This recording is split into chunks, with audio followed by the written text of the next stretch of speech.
Okay, good evening, everyone. This is another opportunity to give you quality value, just like I promised. Sorry for the earlier mix up with the network issues, and we are looking to make up for that by sending this pre recorded version. So, if you are watching, anytime you are watching, this is a remake of day one's class. And I want to assure you that the value hasn't changed, only that we might just make some adjustments in terms of presenting. So, without wasting much time, let's just run quickly through what we have. So, this is day one of the 3 days webinar class aimed at solving the problem of project writing. And just like I shared already in the group, we've shared a lot of stuff, and today we'll be practicalizing or putting into practicals all that we've shared and the little that we've learned. So if some of the posts in the group have not made sense to you, this is a very good opportunity for it to be clear, for you to gain much clarity. So stay tight and keep watching. Thank you. So you already know me. This is what I do. I specialize in data analysis for final year students and MSc as well as PhD students as well. And I help them make meaning of their research data, ranging from qualitative and quantitative analysis. As a graduate of civil engineering, I combine my knowledge with AI prompting to provide academic solutions from coursework to research writing. And I also believe that AI, when used properly, can be a very highly used.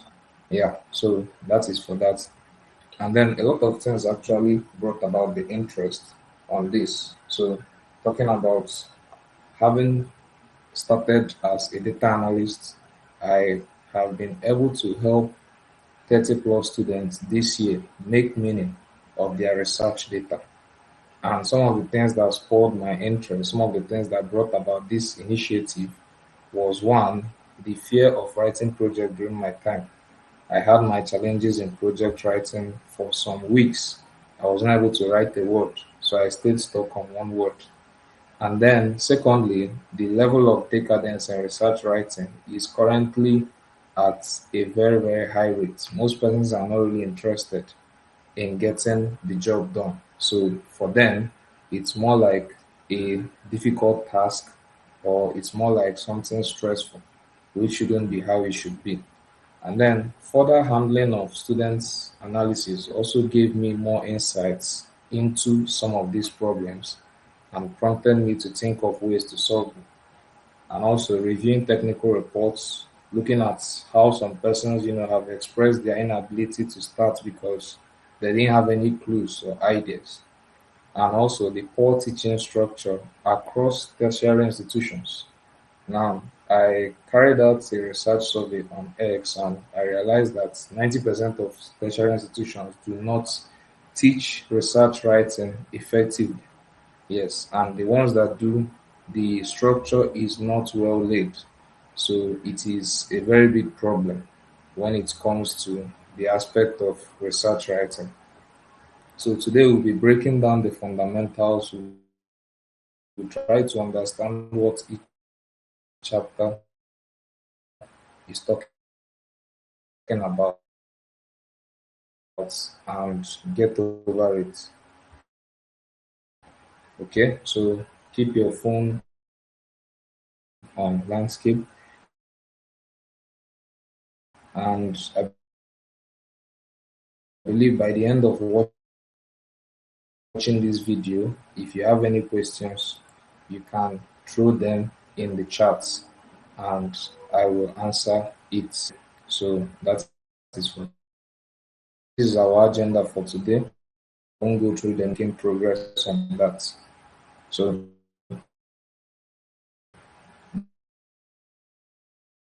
we've already highlighted on this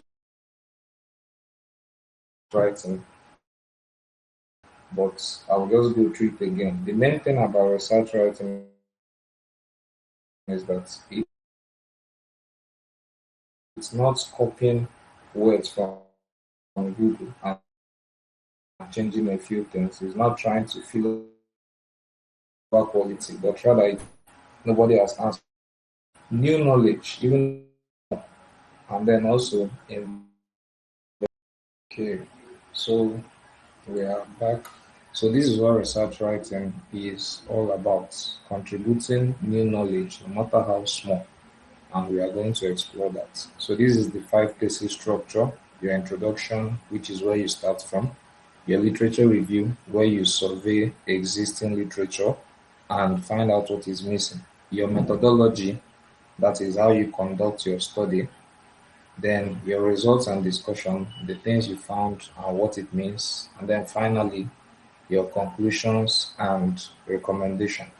So we'll talk about how the research paper is going to do, and I'm going to discuss how to find your topic. We're going to make use of two tools. We're going to make use of Google Scholar and an AI tool.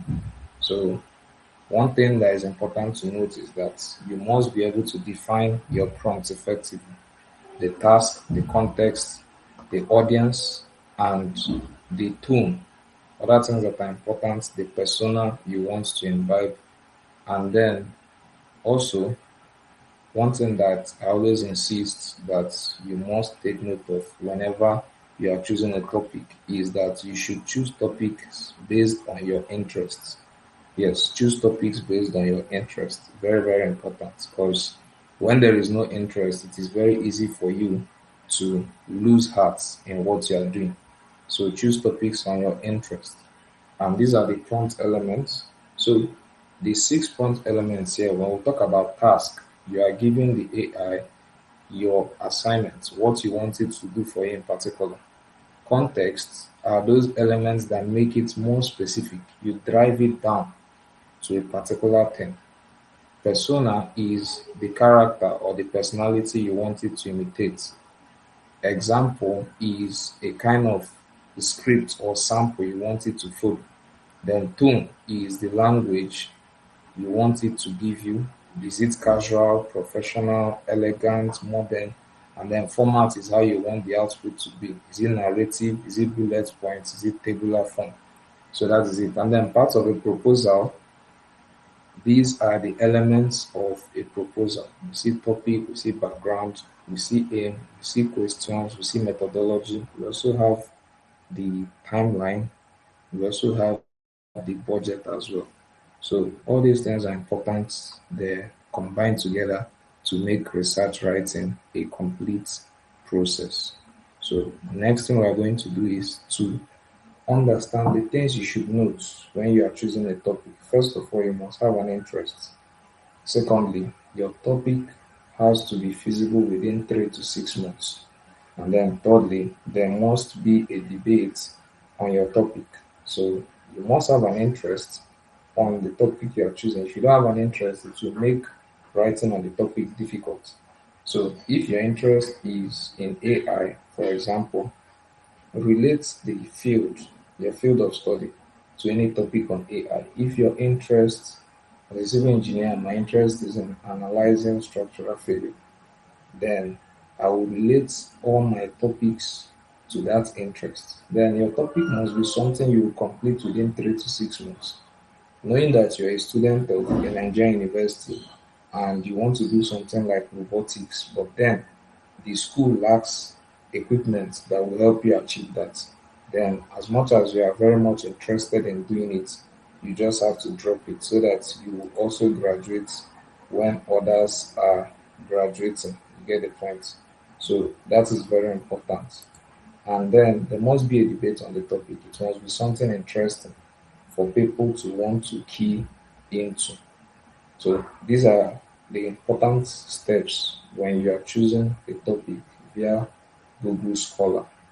First of all, you type your interest. Make sure it is not a word.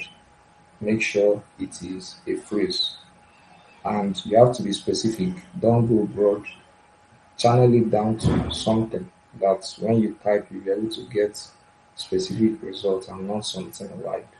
Then next thing, you scan the first 10 results, pick the one that interests you, click the cite option and copy the citation type. So we'll demonstrate this in a short while. Paste it in any AI of your choice and ask it to produce knowledge gaps. And I this is my personal preference in terms of these three: Gemini, Claude, ChatGPT. You can use yours depending on which you like. It doesn't change. The only thing that differs is just their reasoning. So ask AI to refine the topic and include the knowledge gap and include the context as well. So explore outputs and choose the one you like. And that is it. So we are going over to demonstrate it now so that you will see how it works. Okay. So just um, just give me some time.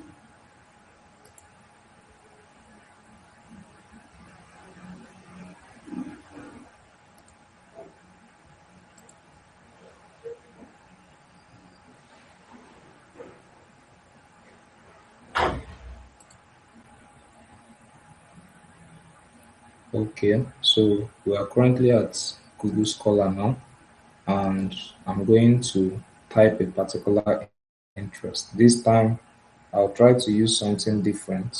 Let's see if I can type something in the medical field, and we'll work with that regardless of whichever outcome it gives us. So let's do something now.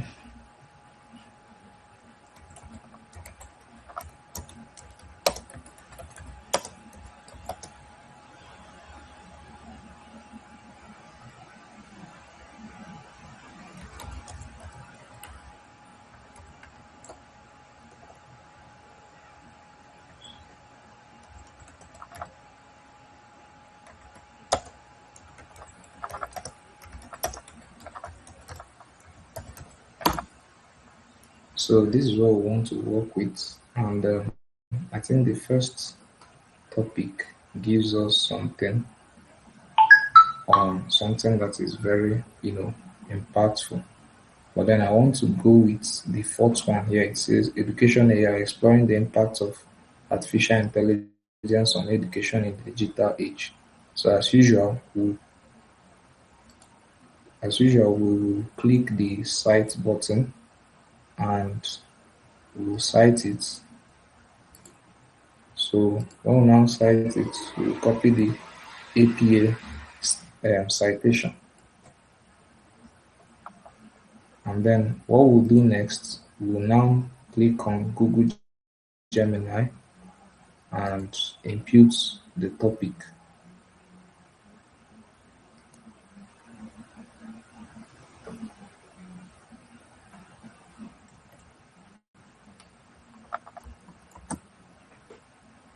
So having imputed the topic, we'll ask AI to give us knowledge gap, to identify the knowledge gap on this particular topic instead of having to stress by opening the documents, checking for the knowledge gap. We automate the process by asking AI to give us the knowledge gap, which makes it easier. Watch me.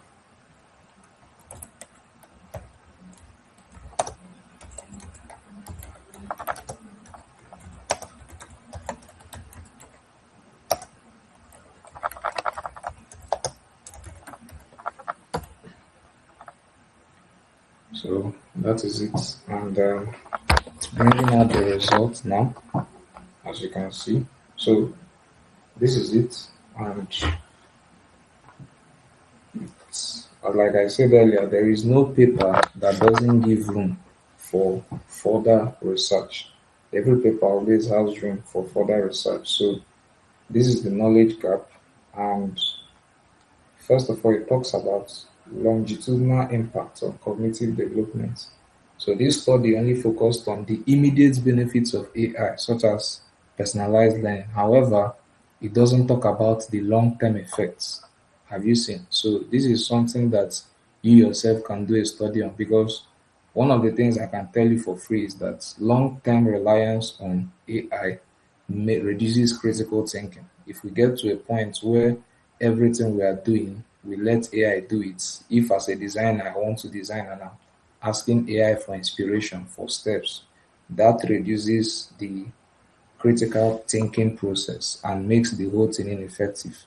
So that is an example of a knowledge gap. Then the second thing it talks about the human in the loop threshold. Yeah, so there is no tipping point where AI transition moves from being supportive to detrimental. It just focuses on making AI look as though it is good. Meanwhile, there are also side effects. And then we also see the bias. So these are things that, and then assessment and academic integrity evolution. This is one that would very, very much sound interesting for someone to do, regardless of your field. So let's do the next thing, which is to ask it to generate topics based on these particular knowledge gaps that would serve us better. So let's ask it to generate topics based on that.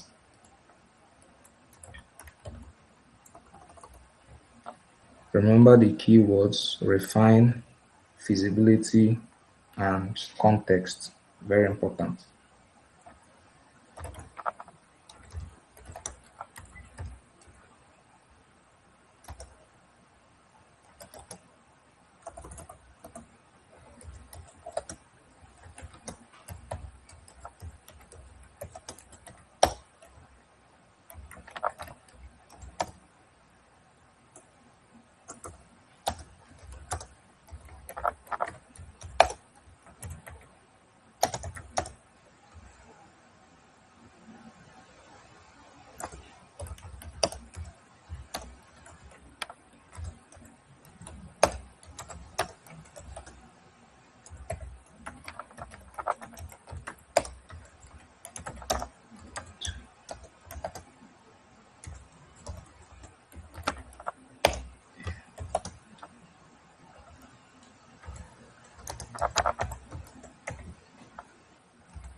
Okay, so we can proceed now. Let's see what the output will look like. Okay, so this is it. Okay, it only gave us one topic. We forgot to include that it should give us at least 10. So this is what it says. Comparative analysis of AI augmented versus traditional learning strategies. A study of student performance in selected secondary schools in Abakaliki. Now, in your own understanding, you should know that most students in secondary school, although they do have access to phones, but it's going to be a very, very limited study. So, in your own understanding, you can refine this topic by changing it to tertiary institutions in Abakaliki, precisely IPSU. Um, Maybe you can look at all these technical colleges. You can even look at FUNAI. You can look at EBSCOI, and the list goes on. So all the schools within that metropolis, those are the things. And you also see here that it also gave us research objectives. Yes, it gave us research objectives already. So it's more like it has already understood that we need a proposal after now. So that is it. So it's all the materials. So these are just further analysis, further information, 3 to 6 months. This is the activity and the setup and everything. So at the end of the day, you realize that what you might just need is a survey analysis. So this is feasible because you're in Abakaliki and look at the schools being mentioned there. For those of us that know that you don't have too much to do in terms of movement. So that is it. So let's say we want to work with this topic. Let's ask it for a complete project proposal.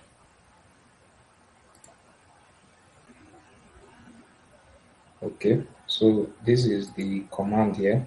Generate a project proposal for the topic that captures all the essential elements suitable for presenting to a supervisor. Let's see what it gives us. Okay, if it's not so good, we'll have to refine it. But judging by the fact that we're using Gemini, Gemini is a chatbot that trains itself based on the data you give. So whenever you enter anything at all, it uses that data to train itself, unlike Claude, where you have to start from scratch. So this is it. So you can see this is the background. Yeah, this is the background here. Now, for a proposal, it is not ideal to include references now. Yes, these references will make your work look so AI obvious. Yeah, so you have to delete that. Then, for the problem statements, then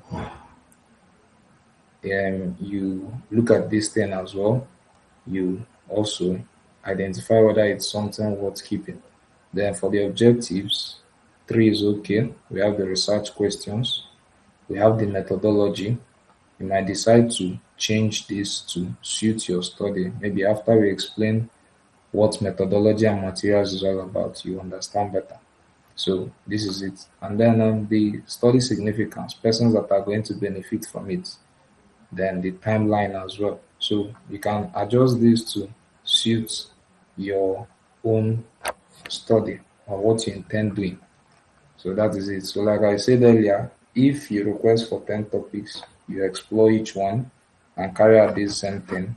And then you also, if you don't like it, you can check out for another. That is one of the benefits of having this option.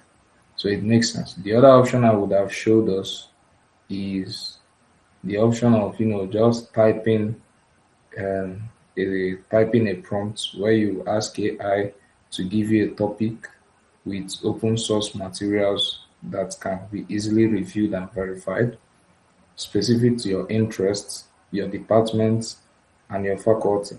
So that kind of prompts, it's more like when you want to do something based on your interest, but you don't want to go through the method of searching for it on Google Scholar. You just want AI to give you something once. In that case, I always recommend you ask AI to give you 20 to 30 topics, feasible, recent, have recent studies being done on them, and feasible within 3 to 6 months in a university setting. So whichever one works for you, you can proceed with it. The aim is to give you as many options as possible. So right now we'll switch back to our other our PowerPoint.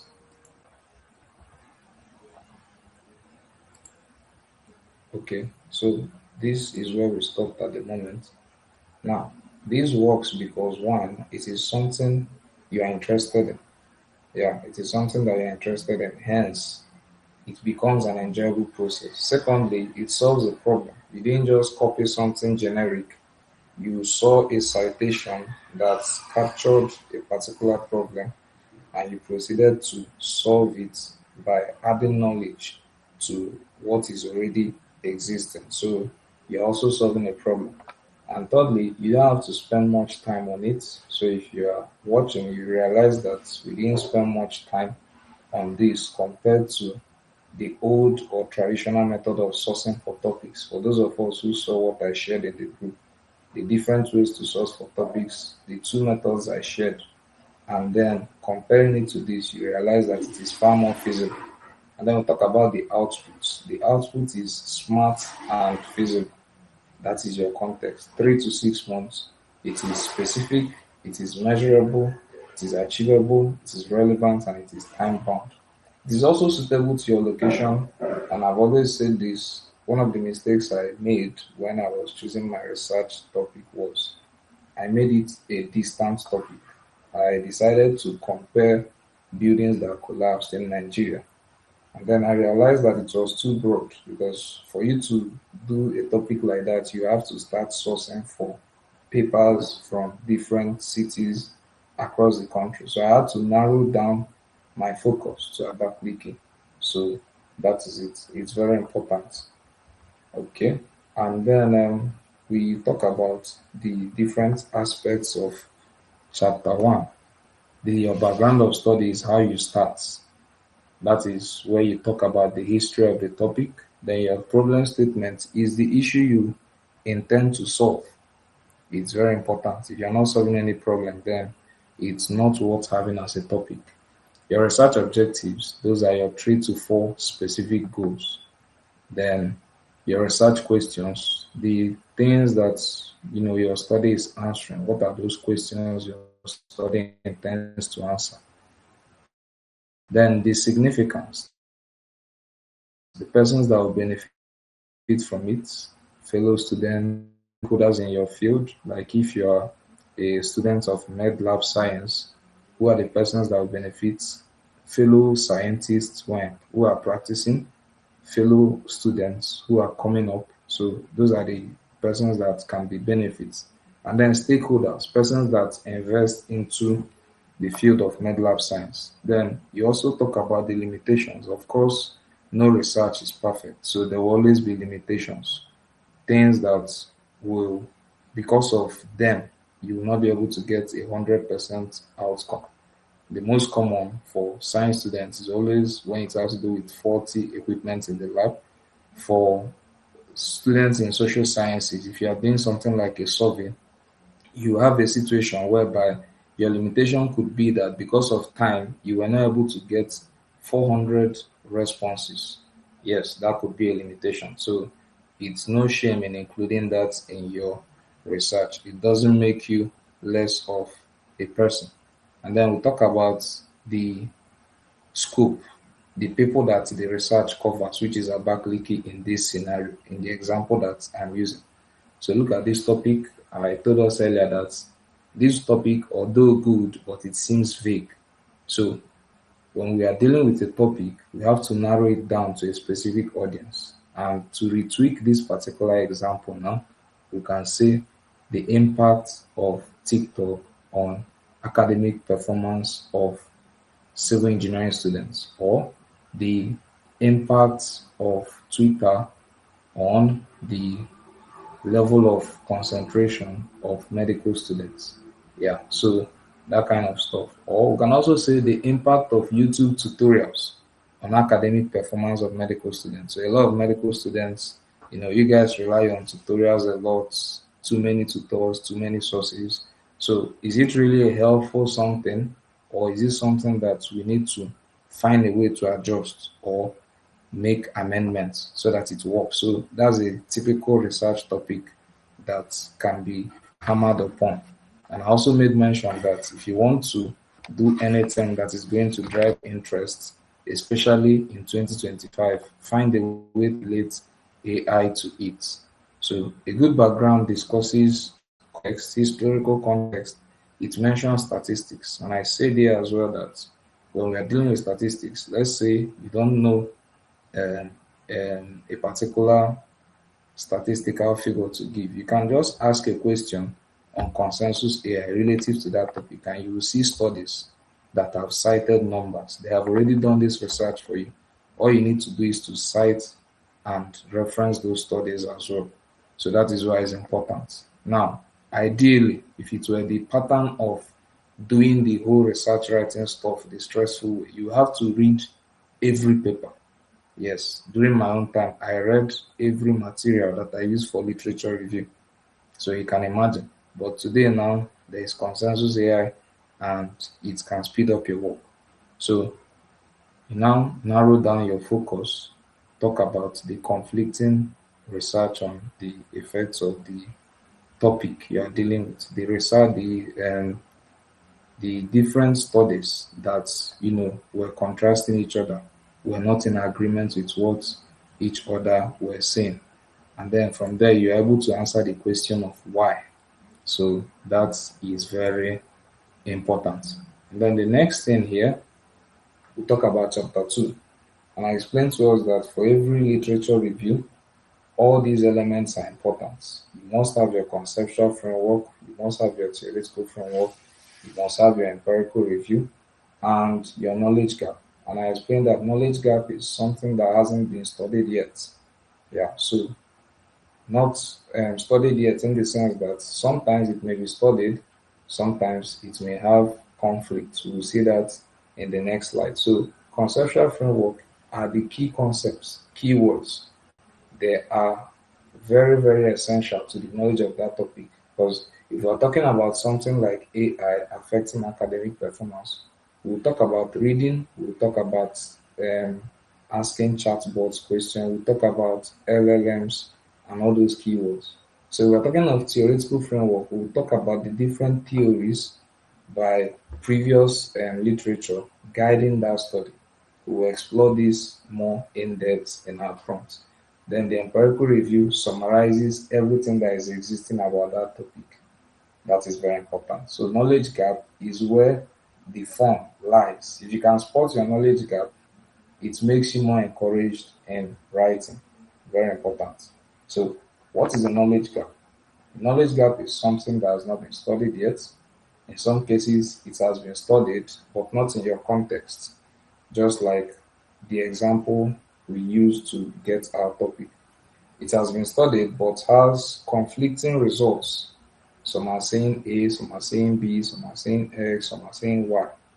Was studied long ago and needs updating. Now, if a topic was studied long ago and needs updating, in most cases, if you try to revise such a topic, they won't pay attention to you because there is no debate on that topic.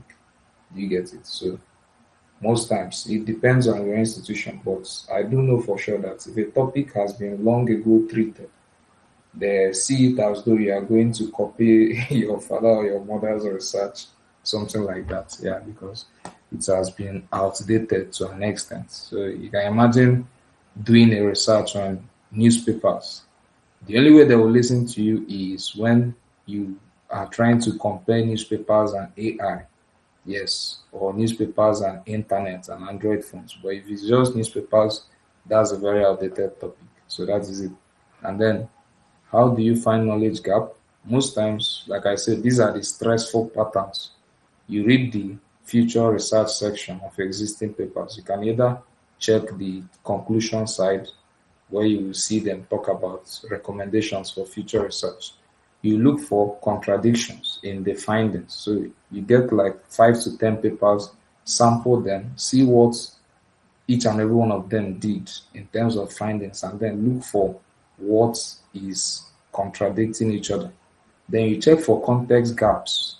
So context gaps is like, for example, like my own project topic, all the previous analyses were done in popular cities like Lagos, Abuja, Port Harcourt, but none was done in Abakaliki. So that is a context gap, very important. So with that, you can see that from a surface level, you can actually get your topic. It's very important that you first of all spot a knowledge gap in your interest before getting your topic. Very important. So this is just a literal explanation of what I've already said.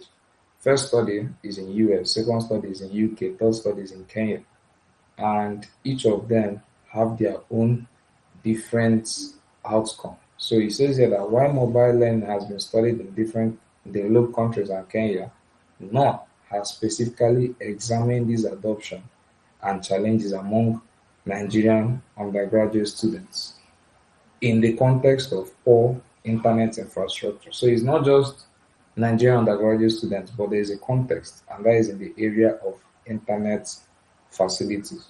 So that is it. So this is just what it means. With that, you'll be able to develop your own literature review. Then the next thing, so if you are seeing this is the assignment. I want you to identify one knowledge gap in a topic that interests you. Go to Google Scholar, find 3 to 5 recent papers on your topic. Um, I wasn't able to show us this, but when you search on Google Scholar, there is an option by the top left for filters. If you don't see it, that's fine. Just get any 3 to 5 papers, copy the citation, paste it on AI. There is no need to read it, even though that's what the instruction says there. Copy the first 5 you see there, paste it on AI, and ask it to identify the knowledge gap. Now, one of the things you can do is you can even copy these formats. Yes, you can copy this format and ask the AI to generate your response in that format. I've already given you the clue for the assignment. So that is it. Do this and drop it in the WhatsApp group anytime I share this video and you are done watching it. Okay. So one last thing, very important. Today we've been able to break down what the 5 chapters is all about, though not in depth. We only address the core components of chapter 1 and 2, and I've also been able to talk about how to identify knowledge gaps. Yes, very important, because if you identify your knowledge gap in a topic that interests you, your project writing becomes smooth. Now, the next thing that we also talked about the 4 methods to find gaps in any field. That is the theoretical framework, the conceptual framework, the empirical review, and the other. So those are the things. So and then tomorrow we are going to demonstrate live a demo. We're going to have a practical demonstration of how to write your chapter 1. And then we also break down chapter 3, 4, and 5, just like we did today. And then try to understand results interpretation, even if you are someone that hates maths. Like I said, my goal for this training is that you will have so much clarity and you will have so much confidence writing your research thesis, and that vision remains unchanged. So, final thing, complete your assignments, share in the WhatsApp group, and set your alarm for the next day. Thank you very much. If you are seeing this now, you can connect with me on any of these 3 platforms using my name. It is Unchanged across all 3 platforms. Thank you once again for joining. And I believe this particular recording will be as impactful as the other. So, as at the time of this, I realized that I've spent less than 40 minutes, but unfortunately, the network couldn't allow us to spend such time today. But then I believe this would be a make-up for that, and it will bring enough clarity for what you missed out. I look forward to seeing your assignments in the group. Thank you.